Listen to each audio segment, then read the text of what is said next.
आज मैं तुम्हें ईएक्सएल कंपनी में सिलेक्शन के तरीके बताऊंगा। अगर आप कंसल्टेंसी के थ्रू जाते हो तो आपके माइंड में क्वेश्चंस रहते हैं कि भाई क्या हम सिलेक्शन के बाद हमें कंपनी निकाल तो नहीं देगी क्या, वेरिफिकेशन में निकाल तो नहीं देगी क्या, और कुछ कैंडिडेट लोगों के पास स्कैम हो रहे हैं। तो स्कैम कैसे कैसे हो रहे हैं और आपको मैं फ्री ऑफ कॉस्ट बताऊंगा कि भाई सिलेक्शन कैसे पा सकते हो ईएक्सएल कंपनी में। अगर आप फर्स्ट टाइम जॉब ढूंढ रहे हो, आप फ्रेशर हो और कैंडिडेट स्कैम नहीं होना चाहते, तो कुछ शिकार हो चुके हैं और कुछ शिकार होने वाले, तो उनके लिए भाई ये वीडियो बहुत ज्यादा अपडेटेड रहने वाली है। तो आपको समझ में आए तो अच्छा है, लेकिन मेरी कोशिश तो पूरी अच्छी तरीके से रहेगी कि आपको मैं समझाने की पूरी कोशिश करूं। आपको मैं रेफरेंस भी दूंगा, तरीका बताऊंगा कितना पढ़ना है, क्या पढ़ना है और किस तरीके से पढ़ना है, रिज्यूम को किस तरीके से बनाना है और किस तरीके से उनको देना है और रिज्यूम पे क्या मेंशन करना है। सारी चीजें इस वीडियो के अंदर तुम्हें सब कुछ मैं बताने वाला हूं। तो ये वीडियो भाई बहुत ज्यादा इंपॉर्टेंट रहने वाली है और अपने दोस्तों को शेयर करो जो कैंडिडेट शॉर्टकट तरीका बनाना चाहते हैं। ज्यादा बात ना करते हो, फाइनली वीडियो को भाई स्टार्ट करते हैं। हेलो दोस्तों, कैसे सुनते अच्छे होंगे, सोचते होंगे सब है रोम रोम दिल तय। सबसे पहले आपको देता हूं कुछ लोगों के साथ फ्रॉड वगैरह होता है। वो फ्रॉड वगैरह किस तरीके से हो रहा है पहले आपको मैं बताता हूं। देखो, चाहे एक्सेल कंपनी हो, विप्रो हो, टेली परफॉर्मेंस हो, जेनपैक्ट हो, किसी कंपनी में भी एमएनसी यानी कि ऑल ओवर एमएनसी कंपनी है, बीपीओ कंपनी, कोई भी कंपनी हो, आपको मैं एक चीज बता देता हूँ। अगर आप शॉर्टकट तरीका अपनाना चाह रहे हो, ठीक है, यानी कि कंसल्टेंसी के थ्रू जाना चाह रहे हो या फिर किस तरीके से भी जाना चाह रहे हो, तो भाई प्लीज रुक जाओ, मत जाओ, किसी को पैसा मत दो।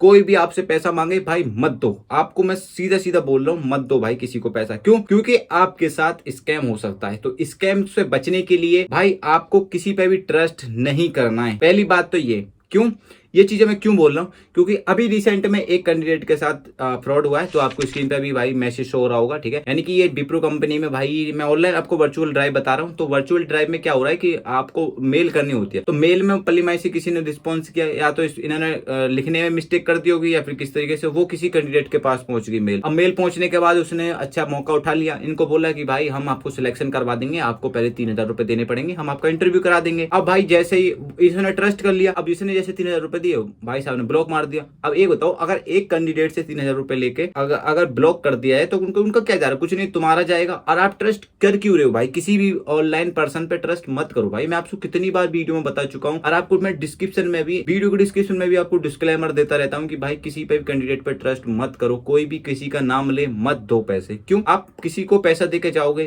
कंपनी आपको बाद में निकाल दे तो कोई फायदा नहीं है, आपके पैसे चले गए। और ये तो सिर्फ छोटा अमाउंट है भाई, 3,000 रुपए। बड़े पैमाने पे भी स्कैम वगैरह होता है, 30,000 ले लेते हैं लोग, 40,000 ले लेते हैं। अगर शॉर्टकट तरीका बताना होता तो भाई शॉर्टकट तरीका तो आपको मैं खुद ही बता देता हूँ। अगर कोई कैंडिडेट ट्रस्टेबल मेरे को मिलता है, जैसे कि भाई अच्छा है, उसकी पकड़ अच्छी है, खुद आपको बता देता हूँ कि भाई आप ऐसे कर लो। लेकिन जो कैंडिडेट फ्रॉड है, स्कैम है, आपको कुछ नहीं पता, मैं भी आपको रिकमेंड नहीं करता, तो आप क्यों ऐसा करते हो भाई? तो आप किसी को भी पैसा वगैरह मत दो भाई, शॉर्टकट तरीके से मत जाओ किसी भी कंसल्टेंसी के थ्रू। कुछ लोगों को भाई ये मेरी बातें थोड़ी सी मतलब पागलपंती लग रही होंगी, ये सोच रहे कि यार क्या बता रहा है ज्ञान पे अल्लाह। लेकिन आपको ऐसा नहीं। जिस लोगों के साथ स्कैम होता है ना, उनको ही पता रहता है इनका पैसा किस तरीके से जाता है, किस तरीके से क्या होता है। तो आपको करना क्या है पहले वो जान लो, और क्या नहीं करना है वो भी जान लेना, ठीक है। आपको सबसे पहले करना क्या है आपको बताता हूँ। एक अच्छा सा रिज्यूम बनाओ। रिज्यूम बनाने में 2 पेज का रिज्यूम आपका होना चाहिए, 1 पेज का मत बनाओ। आप क्या करते हो, आपके फोन से कोई ऐप वगैरह डाउनलोड कर ले तो ऐप से रिज्यूम बना ले, तो ऐसा मत बनाओ, ठीक है। 2 पेज का रिज्यूम बनाओ और उस पे जो, अगर आप फ्रेशर कैंडिडेट हो तो आप वो फ्रेशर में अपनी स्किल्स वगैरह वहां पे मेंशन करनी है, ठीक है, और अपनी टाइपिंग स्पीड मेंशन करनी है, आपका ग्रेजुएशन, पोस्ट ग्रेजुएशन, आपके अंदर क्या वीकनेस है, क्या स्ट्रेंथ है, ये चीज आप मेंशन कर सकते हो, ठीक है। अगर आप एक्सपीरियंस वाले कैंडिडेट हो तो एक्सपीरियंस वाले में सबसे ज्यादा मेन आती है उसकी रिस्पॉन्सिबिलिटीज। अपनी डेट ऑफ बर्थ वगैरह, स्किल्स वगैरह, हैबिट वगैरह सारी चीजें मेंशन करने के बाद आपको रिस्पॉन्सिबिलिटी भी लिखनी है। रिस्पॉन्सिबिलिटीज में वो चीजें लिखनी है जो आपको एक्सपीरियंस है, जो आप प्रोसेस में वर्क कर रहे हो, वो चीजें वहां पे पॉइंट वाइज पॉइंट आपको वहां पे एक एक करके मेंशन कर देनी है। उससे होगा क्या, जब आपका रिज्यूम मैनेजर के पास जाता है तो उससे क्या होता है कि जो आपकी रिस्पॉन्सिबिलिटीज है वो पहले पढ़ लेता है कि अच्छा इस कैंडिडेट को इतना एक्सपीरियंस है और इसको इसने ये वर्क किया है उस प्रोसेस में। तो वो आपसे आपकी जॉब रिस्पॉन्सिबिलिटीज पूछता है, आपके बारे में पूछता है, आप क्या टाइम स्पेंड करते हो, डेली रूटीन के बारे में पूछता है, ठीक है, आप ये कंपनी ज्वाइन क्यों करना चाहते हो, कुछ ट्रिकी क्वेश्चन पूछता है, आपका मैथ चेक कर लेता है, आपके इंग्लिश क्वेश्चन चेक कर लेता है। इससे तो कुछ तो पूछता नहीं है। इतना तो कोई पहाड़ नहीं है कि भाई आपको कोई एक वो पकड़ा देगा कि भाई ये पहाड़ तोड़ो। तो ऐसा बिल्कुल भी नहीं है। बस इतना है कि तुम्हारा कम्युनिकेशन थोड़ा थोड़ा ठीक कर लो। कोई भी दिक्कत नहीं आने वाली, आप आराम से सिलेक्शन हो जाओगे। ईएक्सएल में कोई भी हार्ड इंटरव्यू नहीं है भाई, इतना सिंपल इंटरव्यू है कि आप किसी भी कंपनी में भी इंटरव्यू क्रैक कर सकते हो। आपके अंदर एलिजिबिलिटी क्राइटेरिया है। तो आपको बता दूं मैं तरीका क्या रहने वाला है। सबसे पहले आपको रिज्यूम तो बनाना ही है। रिज्यूम बनाने के बाद अपना रिज्यूम को अच्छे तरीके से रीड कर लो। कुछ कैंडिडेट ऐसे हैं जिनको रिज्यूम बना तो लिया है, लेकिन उन्हें अपने रिज्यूम के बारे में ही नहीं पता उस रिज्यूम में लिखा है क्या है। उनको पता है डेट ऑफ बर्थ लिख रही है मेरी, हैबिट वगैरह लिख रही है और मुझे अपने बारे में पढ़ना है, बस अपना इंट्रोडक्शन देना। भाई इंट्रोडक्शन से काम नहीं चलता आज की डेट में। आपको बहुत सारी चीजें जाननी होंगी, बेसिक इंग्लिश जाननी होगी और साथ में बेसिक कंप्यूटर के बारे में जानना होगा, बेसिक फॉर्मूलाज वगैरह आप जानना होगा। तो ऐसे थोड़ी दे देंगे यार, क्योंकि आपका जो थोड़ा वो तो लेवल चेक करेंगे ही, ठीक है। तो आपको सिंपल सा तरीका बताता हूँ ईएक्सएल कंपनी में ज्वाइन होना है, किसी भी एमएनसी कंपनी में ज्वाइन होने का। सबसे पहले बेस्ट तरीका है अपना रिज्यूम को अच्छे तरीके से याद करो, खुद से प्रैक्टिस करो, खुद से बात उसमें खुद से प्रैक्टिस करो। एचआर क्या क्या क्वेश्चन पूछ सकती है, मैनेजर क्या क्या क्वेश्चन मेरे से पूछ सकता है। मैं ऑलरेडी काफी वीडियोज में साथ के साथ क्वेश्चन वगैरह बता देता हूँ। कुछ ऐसे क्वेश्चन होते हैं जो वहां पे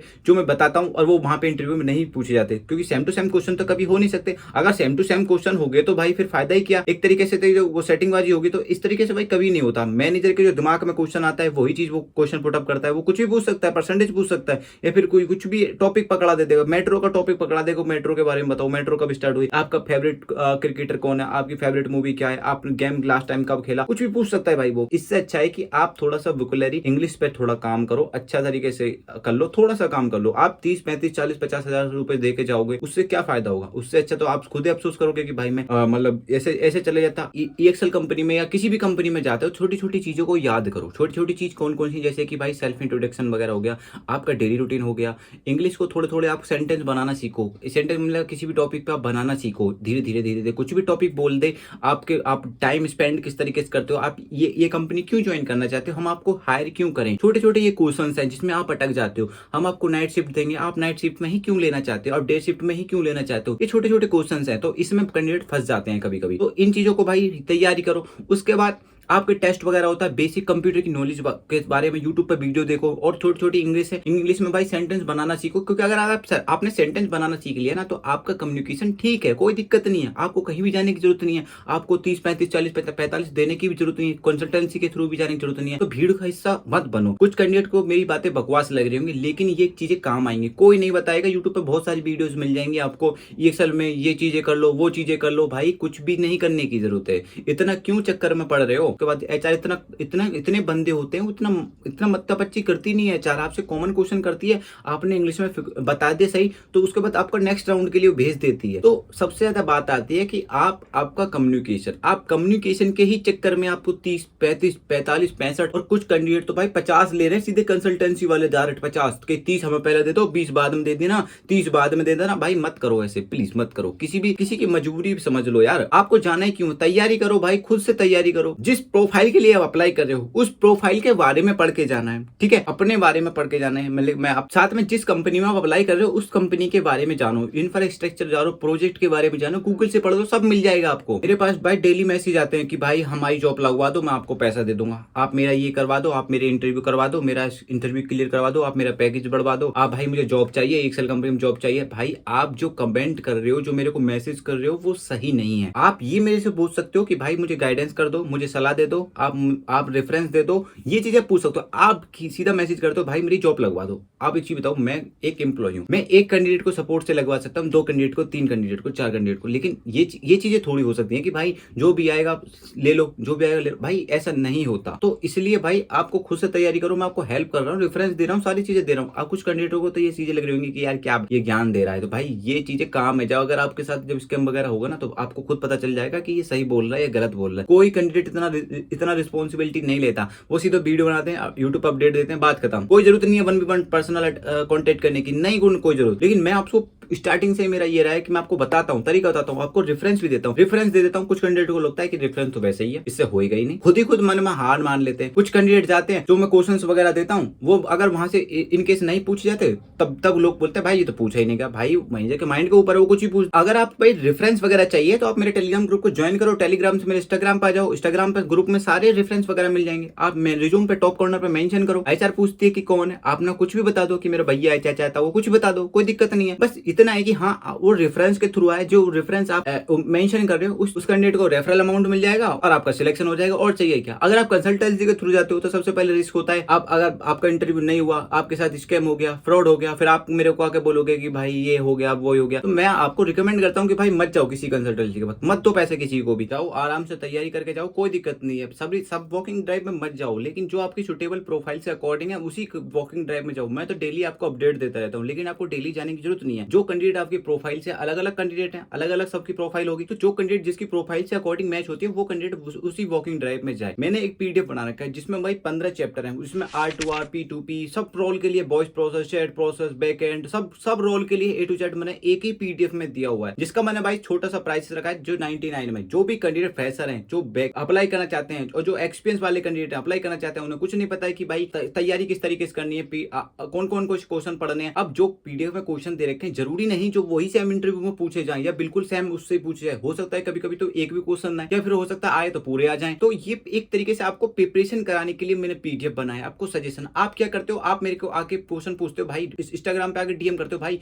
क्वेश्चन क्या क्या होंगे भाई, इसमें इससे रिलेटेड प्रोफाइल के क्वेश्चंस क्या होंगे, तो इसीलिए तो मैंने ये पीडीएफ बनाया। तो पीडीएफ का भाई मार्केट में मैंने बनवाया है तो उसका चार्ज पैसा वगैरह दिया है, तो इसलिए मैंने छोटा सा अमाउंट रखा है, लेकिन आपके लिए बहुत ज्यादा हेल्पफुल रहने वाला है। कुछ कैंडिडेट आके बोलते हैं कि भाई हमें फ्री में पकड़ा दो, तो आप ऐसा तो भाई गूगल से भी पढ़ सकते हो। तो वही बात है ना, चार लोग भाई उसके बारे में नेगेटिविटी भी रखेंगे, कुछ पॉजिटिव भी रखेंगे, तो इसलिए दोनों तरीके का बैलेंस बना के चलना पड़ता है भाई आज के जमाने में। तो आपको जो भी कैंडिडेट मैं तो सजेशन करूंगा कि आप मेरे पीडीएफ को ले सकते हो, स्क्रीन पे भी शो रहा होगा, जस्ट 99 में। ये एक्सपीरियंस फ्रेशर दोनों कैंडिडेट के लिए रहने वाला है। तो ये आपकी इंटरव्यू को प्रिपरेशन कराएगा अच्छी तरीके से, तो आपको बताएगा उसमें कि क्या क्या क्वेश्चंस पूछे गए इंटरव्यू में, क्या क्या पूछे जा सकते हैं और क्या क्या आ सकते हैं, सारी चीजें उसमें मिल जाएंगी। मेरे टेलीग्राम ग्रुप से नहीं जुड़े हो, वीडियो को डिस्क्रिप्शन में मिल जाएगा टेलीग्राम ग्रुप के लिंक, आप मेरे टेलीग्राम ग्रुप से जुड़ जाओ और मेरे इंस्टाग्राम ग्रुप पे मैसेज कर सकते हो कि भाई मुझे पीडीएफ चाहिए। तो भाई मैसेज करने के लिए आपको मेरा डीएम करना पड़ेगा। सबसे पहले आपको मेरे टेलीग्राम ग्रुप ज्वाइन करना पड़ेगा, वीडियो को डिस्क्रिप्शन में लिंक मिल जाएगी, और वीडियो डिस्क्रिप्शन में ग्रुप से मेरा इंस्टाग्राम का लिंक मिल जाएगा, आप वहां को मेरे डीएम कर सकते हो, या पर्स डायरेक्ट मेरे इंस्टाग्राम पे आके डीएम कर सकते हो। शॉर्टकट तरीका मत अपनाओ कि पैसा वगैरह देने की कोई जरूरत नहीं है, आजकल किसी पर ट्रस्ट मत करो। तो ये भाई फ्रॉड वगैरह हो सकते हैं, सब तो नहीं है लेकिन भाई